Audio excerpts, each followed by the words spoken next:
I was explaining to my dad how different it is in Maine. The best example, people are always willing to do things and helpful, and that's exactly what we ran into at Infinity.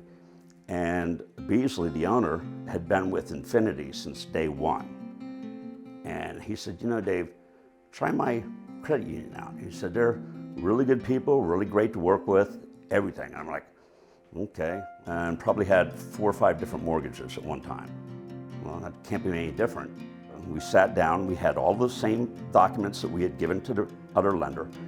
She said, when is your settlement date? And I said, 2 weeks. She goes, I think we could do that. I'm like, expletive. Never have I had anything go as smooth, seamless, and people doing exactly what they said they're going to do. And that made the difference.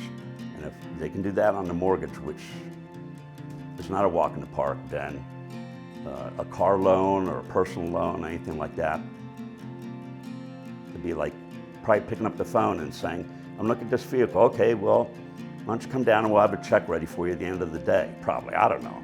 You know, but that's kind of, maybe it's a high expectation, but that's the amount of confidence that they instill. People become more like families. That's my story, and I'm sticking to it.